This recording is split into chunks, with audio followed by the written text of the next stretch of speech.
Hello and welcome back to Grapple Theory. Thanks so much for joining us. Now today we're joined by a very special guest. He's a wrestler who towers over almost everyone on the Britwres scene at the minute, but don't let his size fool you. He's got a heart of gold, really. He's been, in recent months and years, a huge advocate of the fact that there needs to be more representation for the BAME communities in Britwres, something that is a major talking point at the moment and has been for quite a while. We'll be talking to him about that and much more as well. Now, currently, he's overseas. He can't tell us where or what he's doing. It's all very secret, but we're excited that he's joining us today. Please welcome to Grapple Theory, Big T Justice. Big T, thanks so much for joining us. First of all, tell us, I know you can't tell us what you're doing, but how are you enjoying being abroad at the moment? I mean, this is the first time that I've been overseas for this duration of time. Like the last time I went overseas for quite a while was when I went to Nigeria. That's where my origin comes from. So when I was there in Nigeria, I was there for about 2-3 weeks, but this was about a decade ago. The first time that I've been overseas for such a long time. It's still, I'm settled in now. It's different because I've met some people, I've met some friends, but going into a country where I don't really know anybody that well, it's new. It's not easy, and I still miss, I miss my family and friends in the UK. I speak to them on a daily basis, but it's one of those where you just have to go to work for it. You just have to get on with it. Have you researched the wrestling scene where you are? I've tried. I think when I saw there was a bit of a wrestling scene like about a couple of years ago, but there's nothing really at the moment. Of course, seeing the shows back on, it makes me miss it. The traveling, the performing in front of a crowd, just the adrenaline. So of course I do miss it, and I wish I was, if circumstances were different, of course I'd want to be back on shows. But it's good the shows are back on. That everyone's performing well. From what I've seen, like people have really stepped up into it. So it's good to see that shows back on. Hopefully, with the way things are going, that momentum can continue, I hope. And obviously you've not wrestled since sort of like the back end of last year before you went overseas. Can we, whether it's when you come back for a bit of, a holiday, I guess, as it were, or when you come back permanently, is there a plan to, step back in the ring once you're back and settled? So here's the funny thing about that. Before I even knew I was I had an idea that I was going to be moving overseas around about the start of June. So I had an idea. I got told it's probably going to be in July and stuff. I wasn't told exactly more of details as to when, but shows were still coming back up slowly, and there were a couple of promotions who I was kind of speaking to about me coming back, but I couldn't commit because I said I'm potentially moving overseas. I don't really know if it's going to be possible. So one of the shows they hadn't come back as one of the promotions. The shows, they were going to make a return to shows just as I was going. So that wouldn't have worked. One of the other promotions as well, they do wrestling camps, but I wouldn't have been able to commit because they organize things where how can I say this? They're very efficient with certain things. So when it comes to dates, they're very, very efficient. And I knew I couldn't commit, so I didn't want to waste their time and say, okay, I can do this, but I can't do this. So it was only about 2 promotions I probably could have done stuff with. Other promotions I tried to get in contact with who were still doing shows around when I was still here, but I got ignored. So they didn't respond to me. So, oh well. Is that I want to say, I don't know if frustrating is the right word, because obviously, anyone, we've spoken to a few wrestlers already since we've been up and running, and, the goal for, most, if not all of them is, to be able to go full time and sustain themselves fully just through wrestling. But we've spoken to a couple as well who, have other jobs, and through the pandemic, that's been great because wrestling wasn't on, so they had some way of getting income. I guess, is it frustrating in a way to know that, you might want to be wrestling full-time and wish you could do that full-time, but also so important to have some other career to fall back on as well? No. And I say this because during the pandemic, I was working anyway. So I worked for Legal Aid as a manager during the part of the pandemic. So when I worked there from 2019 up until May. 2020. So, like, as the pandemic was going on and stuff, lots of things were changing regarding work. So I was facing like lots of challenges as well. Because, you know, within the law profession, there were certain things that were changing, especially with COVID happening and lockdown happening as well. So I'm very blessed with the fact that I was still working. And then I changed jobs during the pandemic. So I was still working. I've been working throughout the pandemic. The only time I've had any time off has just been if I've had any sort of holiday that I've owed, so annual leave. But during that, I've been working throughout the whole pandemic. We were still able to do a bit of training when the restrictions were eased a bit. And then, of course, a couple of shows, of course, came back on. And it would have been good to probably have done them, but looking back at the time, so I think there's some shows that were going on around about, I think July 2020. There were some shows happening, and it would have been good to have done that, but in a way, I'm kind of glad I didn't, because I look back. So I put a picture of myself recently. I put a picture of myself of how I looked last 2020, and I put quite a bit of weight on. And I looked at that and I kind of think to myself, I'm kind of glad I didn't do shows because I didn't like the way I looked. So I'm kind of glad I didn't do that. So as far as wrestling full time goes now, I'm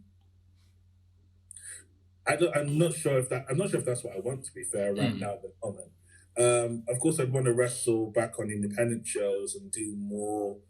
I'd want to do more there. I want to be able to achieve a bit more there before I even consider wanting to be, you know, signed as such. I had this thing where, like, before the pandemic, I wanted to wrestle at lots of different places, you know, so I'd end up traveling up and down different places to help out and stuff.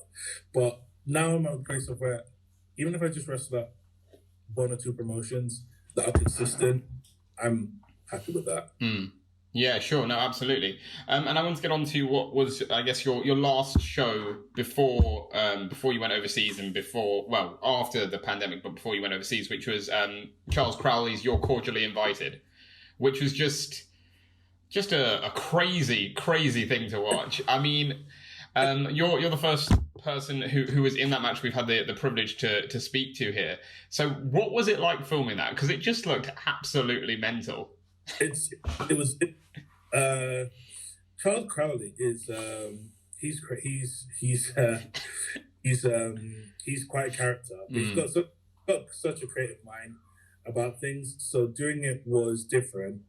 I enjoyed myself doing it. You know, we had to make sure, like, you know, we had to get tested beforehand to make sure, like, nobody, you know, that none of us had COVID, otherwise we wouldn't be able to do it. So he made sure that was put in play. It was certainly different, you know. I enjoyed it. I really did enjoy it. Before I did that, the last professional match that I did was at TNT in March 2020. So it's literally been, you know, if we're talking about like an actual professional wrestling match. Yeah. The match in just over a year. I think it's about a year and a half now, actually. So yeah, that's quite a long time. Yeah, sure, absolutely. And I was going to say, what was it like? Because obviously, you know, Charles, again, fantastic worker, fantastic in his mindset as well, because he's one of those wrestlers that's all about the theatrical side as well and what stage elements can be brought to it. How was it wrestling something like that, where it was filmed, you know, in segments, in different stages, like a performance, rather than having just a traditional match? It was exhausting. It was exhausting because it was a long day, but it's certainly something that's really different, and it was good to see, you know, the reaction from it as well, from the wrestling world and outside the wrestling world when he published it as well. So it was a long day, but it was something that's very entertaining. So it's definitely something that I think that if he did it more, it would definitely get an even much bigger response as well, because it was so good to be a part of as well, and the production was really put together well. In Britwres, it seems that there is that sort of veering more to that theatrical side of wrestling, making it more about the performance and the character and that type of thing, that more of a stage show. How do you feel about that? Are you sort of on board with that? Because there are, you see on Twitter things like, wrestling purists who are like, no, it should be about the wrestling. But I mean, what is your viewpoint on it? I mean, wrestling's different. It's not just one style. There are different styles, and there's different ways that wrestling gets put together. So you've got you've got different characters. You've got different characters such as brawlers, those who follow the element of strong style, high flyers, those who concentrate on the theatrical side of things. And I have no problem with that because it's different. It's what glues people in. There's nothing. Sometimes when you go to a show and you see the same type of matches over and over again, people can potentially lose interest because they don't want to see the same thing. Well, they don't see the same thing over and over again. Because it's like, why am I paying a ticket to watch this when I'm watching the same thing over and over again? And the problem with that, it's stuff that some people can't relate to. And bringing in the theatrical side of things, it can draw in a new crowd as well to it. So what he's showing is he's showing the theatrical side of it, but he's still showing the art of professional wrestling, what makes it so good as well. Yeah, for sure. And the one of the reasons, obviously, I mentioned, I outlined when I initially emailed you that we wanted to talk about was obviously you're a big advocate of the fact that there should be more wrestlers from the BAME community in the ring, on shows regularly, which doesn't seem to be happening. I mean, first off, why do you think that is? Just generally, what would you say is your mindset behind that? Yeah, you're right. It's not happening. And it's like some people just don't want to talk about it because A, they feel like they don't see there's an issue with it, or they feel like there's an issue, but they just don't feel comfortable talking about it. Or it could be a case of where people just feel like, oh, wrestling shouldn't be focused on that. And the thing is, and this is one of the things that, the message I'm trying to get to people out there, and others are the same. I'm not saying that people should get booked strictly because of the ethnicity. That's one of the things that people have said. They're like, surely this person shouldn't be booked because of ethnicity. In no way have I said that please book these wrestlers because they're black, because they're ethnic minority. No way. I have not actually said that. What I've said is the fact that we do have, talented wrestlers who come from different backgrounds, and they should be represented because wrestling should be about inclusion, making sure that everyone is represented in a different way. And it's the same for the LGBTQ community. So just making sure like you're putting everybody from different backgrounds who've got different beliefs on your shows to show that everyone is welcome to wrestling. There's that inclusion. And it's not just putting them on shows, putting them in big storylines, main event matches, having them as your champion to show, like, we trust this person to be head of our company, to make sure that everyone feels welcome. That way, if someone's looking at a poster and they see this person with a championship, they're like, oh, I want to go to be that person. Oh, I can relate to this person's story. You know what I mean? I can relate to this person's story, and I want to be part of professional wrestling because wrestling welcomes different people from different backgrounds. That's kind of the point that I've been trying to state. And, it's one of those where, sometimes the responses have been mixed, some positive, some negative. The negative responses doesn't really surprise me, to be fair. That's my viewpoint of it, and I will continue to say it. If people want to see it as me complaining, that's kind of on them if they don't understand the message. There's not really much that I can do. I can't physically change their minds. The only thing I can do is put the message out there. And if they don't want to get it because they don't think there's a problem, that's on them. That's got nothing to do with me. And I saw also, other wrestlers, Roy Johnson as one that we've also spoken to. And he tweeted out about it, saying a couple of promotions have got in touch with him because he put out some tweets about similar stuff. Have any promotions been in touch with you to talk about it? No, a couple of them did get in contact with me regarding to the list that I put out. And to be honest, it's one of those where as long as someone's doing something about it, if they don't contact me, then it's fine, as long as they're doing something about it. So a couple of them contacted me after I put the list together saying, oh, I didn't know this person was still wrestling. I was like, oh, I didn't know I didn't know there were these amount of BME wrestlers in this area, putting the list out there, which is good. So I just hope those who got in contact did it because they actually meant it. One of the I said, so Rob Brazier, one of the photographers, you know, I'm so thankful for the fact that he put the message out there. You know, he's a white guy putting the message out there saying that there needs to be more representation on. So I'm really thankful for the fact that he said it. And I quoted the tweet saying, you know, this is a message that that it has been said for a long time. I said, and I will stand by this statement, and I'm not changing it. I feel the entire British wrestling as a whole would only do something if a top white wrestler said, or if a top white we could say, there needs to be more representation in wrestling. We need to represent this community, that community. I feel like if a top white wrestler said that, then that British wrestling as a whole would then be like, there needs to be a change. Because it's something that's been said amongst us for so many times we've said it, but it feels like in the art of wrestling, you know, in the profession of wrestling, you had to take a top white wrestler to say something like that in order for everybody to take it seriously. And it might sound sad, but it's the truth. That's the way I see it anyway. Is it disappointing that that's the case, that it would take that, you think, in your mind, for something to actually change? I think so. Yeah, it is disappointing because, you know, there are on the list that I put together, there was about 75 plus of colour in England, Wales, and Scotland altogether. And there's so many. So what I did is I put them in different regions. So north, east, south, west. And next to it, I put down the locations of where they're based. So Manchester, Milton Keynes, Southampton, Essex, and all sorts. So I put down like different areas. And it's like some of these people haven't been, they're based in areas that are doing like lots of shows. They're based in I've got shows going on and they still haven't been used in some of the areas. So even when I kind of put the list together, I thought to myself, geez, this is like, I learned a lot putting the list together, because I'm like, wow, this person's based here, this person's based there, this person's based here.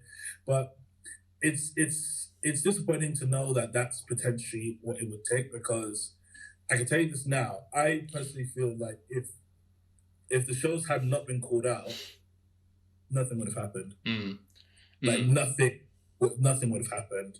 There wouldn't have been, I don't think there would have been any change. I don't think there would have been much change, to be fair, because there are current promotions who have strong representation on shows anyway, before this came up as a discussion. So, you know, there's PCW, there's Tidal as well, there's Wrestling Resurgence as well. The promoter of Wrestle Island actually said, he actually mentioned about, you know, he said, he did his research a bit more. Then he put a poster of his show next month. And it just showed, you know, a male wrestler, a female wrestler, two wrestlers of color on the poster. And it looked really well. I'm like, that's what a poster should look. You know what I mean? Just showing people from different genders and different backgrounds on a poster. That's what it should be about. So, but yeah, there were so many promotions who said, "Oh, we'll do this, we'll do this, we'll do this," and it's like the shows are back on and there hasn't been any change. So it's one of those where we'll see what happens. It's like you say, you can talk the talk, but you've got to walk the walk. You've got to prove that that's what you're going to do. Yes, exactly. And I mean, do you see it as, I guess, just a Britwres problem? Because obviously there's, you know, you look at WWE, the amount of time it took for them to have a BAME, you know, star at the top of the table, at the top of the pile, you know, and I guess you probably, you know, see it in other promotions as well, you know, globally. Do you see it as a worldwide issue? The issue with WWE is that they had, of course, The Rock. Star. So he's Samoan and he's also African American as well. But to have someone who's fully African American like Kofi Kingston, I mean, Mark Henry, he was the world heavyweight champion, but apart from The Rock, there hasn't been somebody who's been the WWE champion. So the fact that it took so long, I potentially think it might potentially be a global problem because sometimes it's like, it's this old saying goes, it starts at the top and then everybody follows suit afterwards. So it could potentially be a global problem as well. But like I mentioned, there are some promotions who are already doing it anyway. I think that they're not doing it for the sake of it, they're doing it because they've got a good platform and they want to make sure that everyone's being represented. And the talent they're putting on are actually decent talent as well. I mean, some stuff regarding AEW. I think somebody put a poster regarding wrestlers of the majority of wrestlers of color only being featured on AEW Dark. I think it is because I've watched some of it, but not all of it in general. But it's one of those where you need to kind of think of the bigger picture and just think about the crowd itself and kind of audiences that you want to attract as well. You need to think to yourself, if I put this poster on, what message am I sending? What message am I sending about my roster, about my card? Am I showing that if I put this poster up there, or if I put this whole match card together, what message am I sending? Am I sending that, everyone from different backgrounds are welcome to show? Is that the message? Could people clearly see that? And if not, then that's something that needs to be changed. And the fact that people had to be called out about it, it's like, what if you weren't called out about it? Would you have just kept things, the way they are? Yeah, absolutely. And I mean, this is, again, the next question is, it's in no way any sort of defense of what's going on, but because it can't be defended. But do you think for a lot of promotions, and again, not going to name promotions or specific names, but do you think in a lot of cases, it's promoters almost being naive to the fact, like sort of booking these wrestlers and not even considering that, we should have some more extra representation here. Like they've booked these wrestlers and not even considered the fact that they might need a bit more representation from different, ethnic groups? No, I don't think so. I don't think it's. I think with some promotions, it's like they just can't be bothered. Like they have their favorites, and then that's it. They have their favorites, and then they'll stick by it, and they probably might change one person every now and again, but they still have their favorites. Yeah, somebody sent me a message. I'll tell you, I'm laughing about it. Someone sent me a message about 2 days ago because this is where the discussion of posters came up with Road together. Someone sent a message of like a template of wrestling posters and saying the typical British wrestling poster, and it mentioned like the same people who are on there and the occasional change and stuff. And I thought, I kind of thought to myself, that's actually quite true. So, it should be, if promoters really wanted to put the effort in, they would do, but some are just happy with just booking, the same people, probably their friend, and just switch it now and again, and then that's about it. It's not the case for all promoters because there are some shows like Tidal, for example. Tidal has a strong representation on the show, and they may have the same people if they're involved in a big storyline as the champions, but they have a tendency to switch it. So you will see different people on their shows. They bring people from, London, Scotland, Ireland, and Wales. They always switch up. So you also see different and new talent in shows. There might be the same talent that they're involved in a storyline, but it's never been a case of where I've seen where Tidal has always been the same people every single show. They have a tendency to switch it up. So it's up to promoters if they really, really wanted to. Then of course they do of course their research. It's funny because sometimes there are some promotions that sometimes when, and this was before the pandemic happened, they book wrestlers of color. Some would only book some if they were like imports and stuff. So like when it was like when Keith Lee came over and when Swerve came over as well, it's like sometimes that's when lots of promotions will sometimes just book them and be like, well, we've got a person, we've got a wrestler of color on the card. You can't say that we don't book. Can't say that representing and stuff. Yeah, but it's like they would have booked that wrestler if that person was white because they're a big enough name anyway. You're booking it because of the name, not necessarily because of the color of that person's skin. Exactly. Mm. I mean, my views. I mean, of course, there's going to be people who like disagree and stuff, and of course, there people will be like, "Oh no, we feel like our company's doing a great job and stuff." And like, if that's how you feel, then of course that's how you feel. No, for sure, and it's clearly an issue that needs resolving. I mean, as someone who's worked in the industry for a good amount of time, and has seen this sort of develop, or I guess not develop really into anything. Do you feel that as a person of color, you have to work harder to get noticed, to get put on cards, than say those people like you mentioned, those ones that certain promotions always have on the card, month after month, week after week? Absolutely. Yeah, absolutely.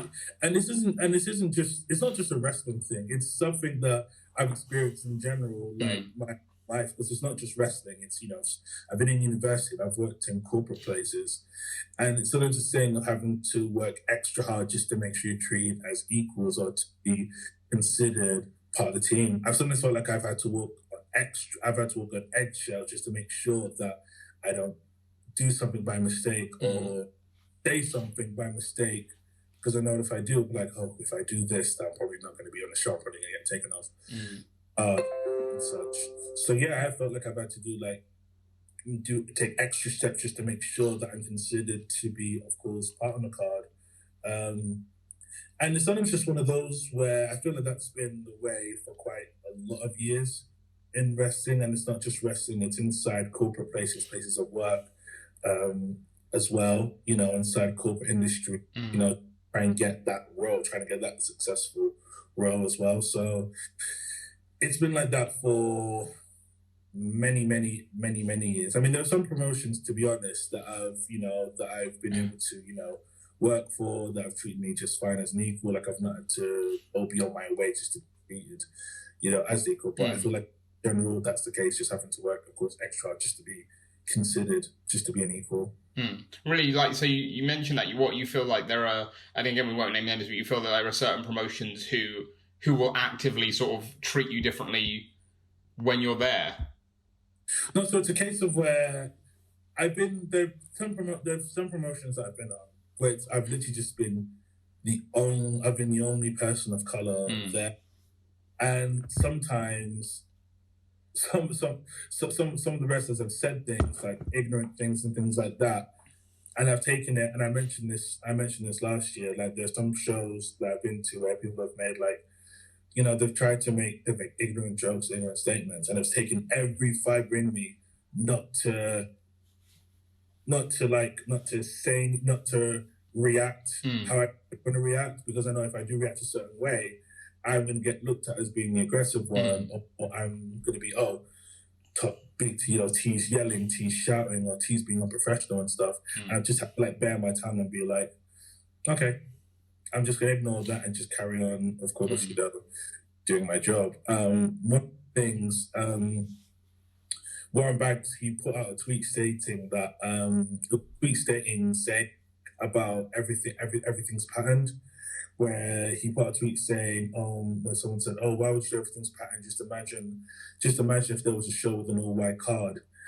And I remember I responded saying, because this is a true story, literally after everything's patterned, I was booked at a show the next day. So I went to the show. Again, I was the only wrestler of color there. A couple of people were asking me how the show went, how Wrestling Resurgence went. Like, oh, how did the show go? And it was really good. I was like, yeah, it was really good. Everyone had a great time. The crowd really loved it. It was such a really history-making moment. And then someone said to me, well, and as soon as a person said that, and it's someone who has their own views regarding things like that, I thought, oh great, what's this person say this time? I said, well, the fact that you guys are pointing out stuff like that, it creates a division. What if there was a show with just all white wrestlers? I'm like, that happens now. Yeah, that's a regular thing. Yeah, I was like, that was a regular thing. And then a couple of words were exchanged, and I felt myself getting really annoyed, because I thought this person's just trying to tick me off. And I knew for a fact, if I reacted a certain way, I'd be looked at as if I was crazy, as if I was the aggressive one. I was like, you know what? I'm going to leave it alone. Let's carry on with work. And then, yeah. just forget about it. And I think that's, you highlight it there. It's such a major issue in the fact that, like you say, not just in wrestling, but, in work backgrounds, in sport, in, anything really, whether it's in the UK or America or Australia or wherever you are, it seems like a real issue where if a person of an ethnic background complains about something, even though it's a very valid complaint, even though like with the wrestling, the fact there's no representation, even though it's a very valid complaint, it seems like when people of ethnic backgrounds complain about it, they're the ones that are seen as complaining rather than people highlighting that, oh, this is actually an issue. The thing is, I wouldn't even see it, people see it as us complaining, but for us, for bringing up, it's a valid point. We're not just saying, we're stating a fact. We're stating a fact, but because of the fact that it's coming from an ethnic minority, it's seen as complaining. And sometimes it's a case of where we get told, oh, stop complaining, you just need to work hard. And it's like, well, what do you think we're doing? I think you think we're not working hard enough? Is there anything, what else? What else do you need for us to do? And it's like I said, with things such as championships, you look at the whole British wrestling in general. Or can you honestly say that when it comes to championships that it's equally divided? It's not. It's not equally divided. I got sent pictures of like the champions in all the promotions, and it's not equal. There's not an equal balance. And I think to myself, like, there has to be an equal balance. It has to be equal. So I'm not saying all the promotions need to give all their belts to the minority, because if that was the case, then it looked like, all the promotions were intentionally doing it just as like a token thing. Yeah, okay, here's the belt. Here's what you were complaining about. It's like, no, just make it an equal, have that balance. That equal balance, and that's exactly what the point is being made. Just make sure there's that equal balance. And obviously, this sort of really not became an issue, but was sort of started being highlighted as an issue once the pandemic hit, once there were no shows. And the other thing that sort of got highlighted around that time was speaking out as well. And you mentioned Rob's tweet, and I replied to that as well. Obviously, BLM and representation in wrestling is so important, but it's one of sort of 3 or 4 major issues that are plaguing Britwres at the minute specifically. I mean, with representation, with speaking out, with shows coming back now, do you think wrestling can change? Like, do you think wrestling's able to change? Or maybe a better question would be, because obviously wrestling can change and it should, do you think wrestling will change? It will change if people put the effort into it. And it will change if people actually do what they were going to say. So, during the speaking out stuff, it was horrible seeing everything, seeing, the alleged accusations being made. And the reason why I say alleged is because I'm putting my legal head on, because I've studied law for quite a long time. So that's the reason why I'm saying it's alleged. Seeing all the alleged accusations being made, it was horrible seeing everything. And then, of course, seeing screenshots of like text messages and all that stuff and screenshots of other things. It was horrible seeing all of that. And then lots of promoters were saying, oh, we're going to do this, we're going to do that, we're going to do this. And I thought to myself, in my head, yeah, you're not going to do that. But like lots of places were saying they're going to do this and that just for the sake of it, just for, likes, retweets, and more interactions. So I feel like wrestling will only change if people put the effort into it. Say you're going to do this, follow your word, like actually follow your word. With regard to things such as representation, lots of places said they were going to do it, and in my head I was like, and I spoke to a few people about it, and I was like, yeah, they're not going to do it. I was like, they're only saying it to shut us up, and they're not going to do it, because the thing is with things such as race and things like that, it's things that some people can't relate to, because some people can't relate, so they don't understand where someone like myself who has experienced racism is coming from. And if you don't understand where I'm coming from, fine, fair enough, but don't diminish my point. Don't dismiss my point at all. And that's one of the things that drives me insane. So, so one of the things happened last year is that one of the wrestlers, I won't name names, but it's well, for those who are aware of it, there was a wrestler, who mentioned, who made some comments, made some racial, made some homophobic comments and things like that as well. So, I had people messaging me saying, oh, this person's going through this person's going through that. I thought to myself, like, okay, fine, fair enough, I'll try and let it slide and stuff. But then it kept on happening. And I got a few people visibly were very, very upset and very angry with the situation, rightly so. And then, very recently I spoke up about it saying, where was was there an apology? Was there this, that, and the other? And someone sent me a message of the apology. It wasn't a public apology. It was like an apology for those who have got interactions with this person. I remember looking at the apology and I'm like, that was the apology. Yeah. Use of apologies. The way I kind of see it, when you're apologizing, it's supposed to be something that's sincere. You're apologizing for what you've done. I hate those apologies that are like, oh, sorry if I offended. I'm sorry you feel that way, but not. Yeah. I'll be completely honest. Sometimes, like I've said to somebody, I'm sorry you feel that way, because I know deep down I'm like, this is only just going to shut this person up. But I mean, I've said it. There's some situations where, like, when I've worked in, because I worked in the call center and stuff like that. Sometimes you get people saying, "I want you to apologize for ruining my day," and I'm like, "I'm sorry you feel that way," But of course, in some some other like serious issues and things like that, if you're going to apologize for something, it has to be sincere, and you have to say, okay, I'm apologizing for doing this and stuff. So someone sent me the apology that this person said, and I looked at it and I thought, if that's the apology that you guys are referring to, and one of the things which make the apology be accepted, like the people who were affected by said actions, they have to accept the apology, not other people. Or like, oh, it's okay, I accept your apology. Like, wait a minute, that apology is not for you. So why are you accepting the apology? You know what I mean? So kind of the point that I'm trying to make is like, with things such as race and things like that, especially in regards to wrestling, in my own personal opinion, it's not taken as seriously as any of the other stuff. So all the stuff that happened with the speaking out movement, all of that was very horrendous. Things such as racism, that should be taken as seriously else, because all that trauma that was mentioned and stuff like that, such as emotional abuse, sexual assault, and this, that, and the other, that's a very horrible trauma to go through. Racism should be taken as seriously as that as well.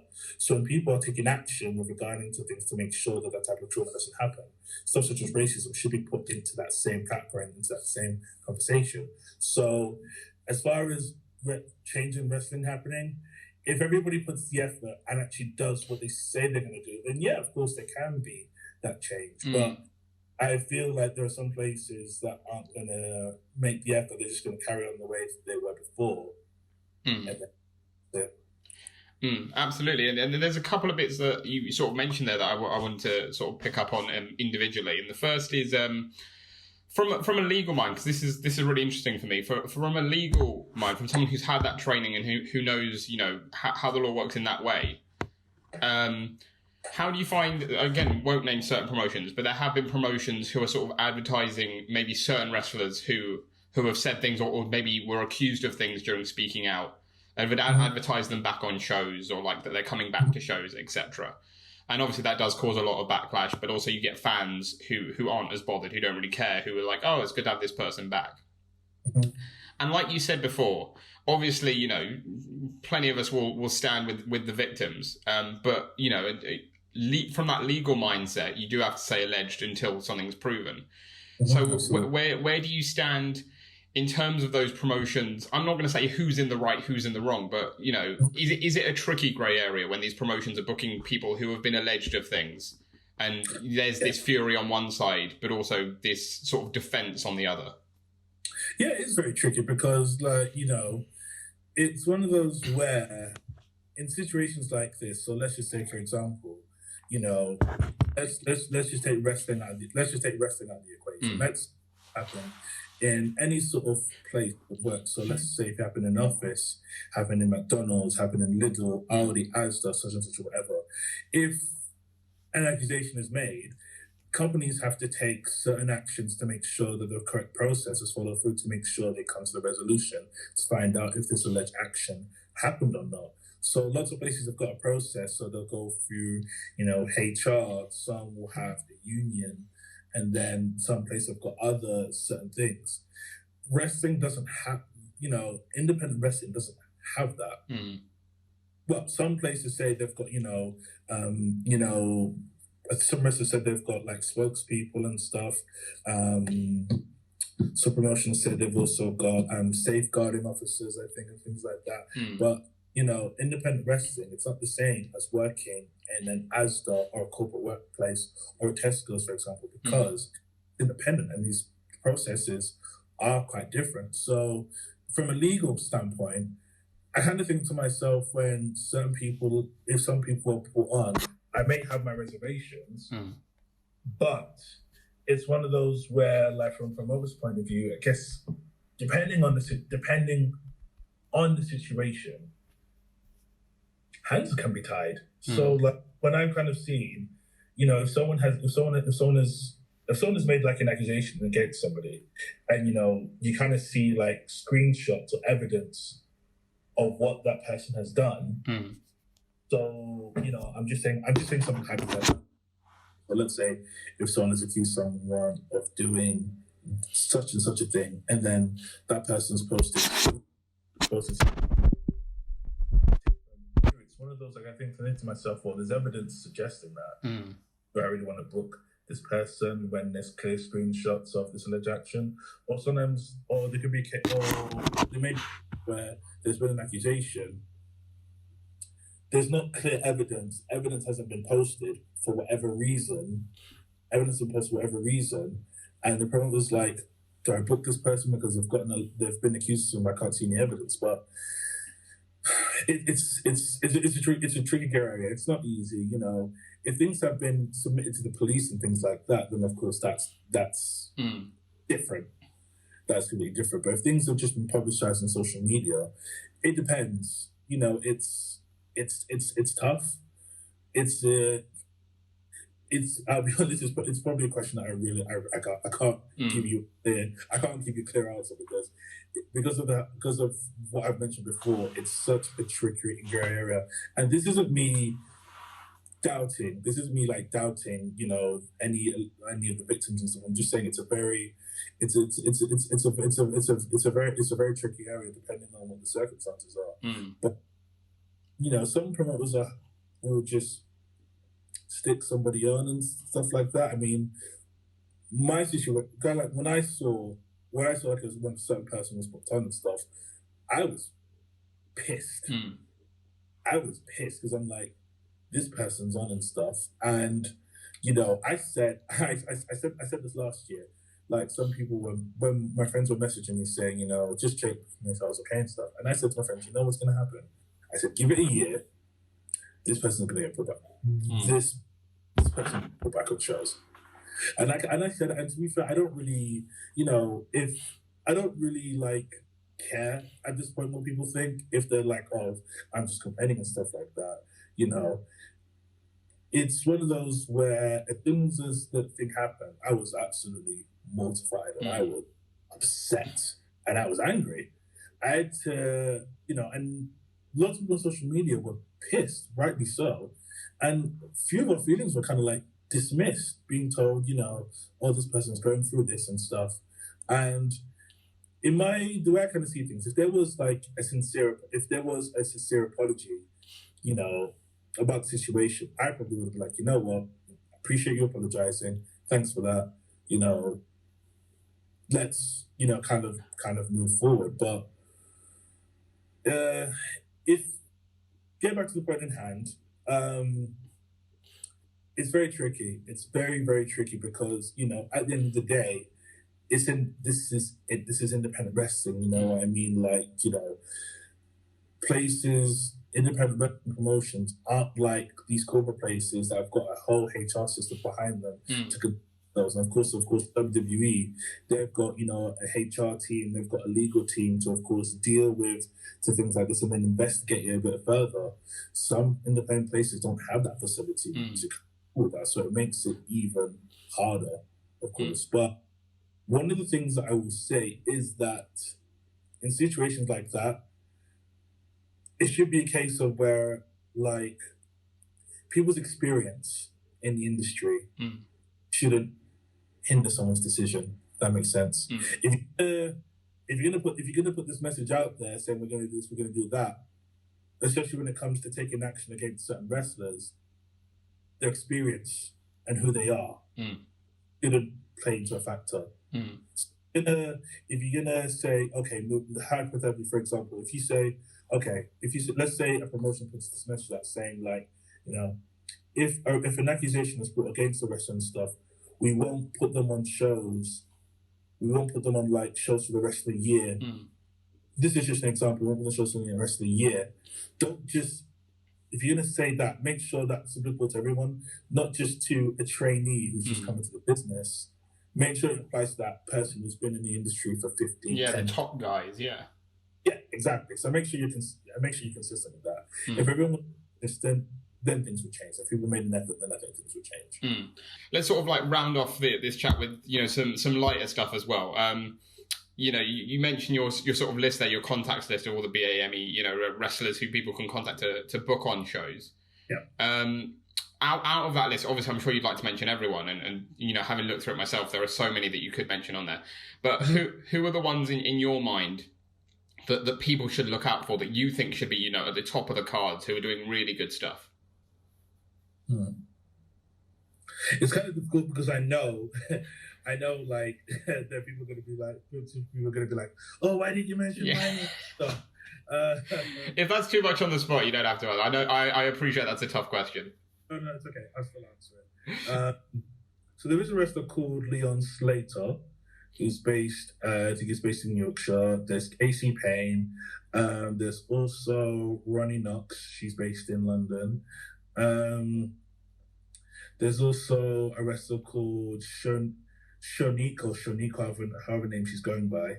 She's based in London, but she also works as a medic as well. Okay. And yeah, I'd say those four, but of course, you know, I say everyone who's on that list, of course, they deserve, you know, of course, a fair of course, opportunity as well at the same time. Fab, Big T Justice, thanks so much for joining me. Thanks so much for taking the time. I really appreciate you chatting and you know, sharing your views on representation, on speaking out on, you know, on your favorite wrestling matches, on everything really. And yeah, it was great to chat to you and hear, you know, your side of things, because I see you tweet a lot, and it's so important to get that message out there and clear, and, you know, understand that these are major issues that the wrestling are facing. Yeah, of course, definitely. But thanks for having me. I do appreciate it. But cheers, thanks. No problem. Thanks so much. Have a great day. You too. Cheers. Bye.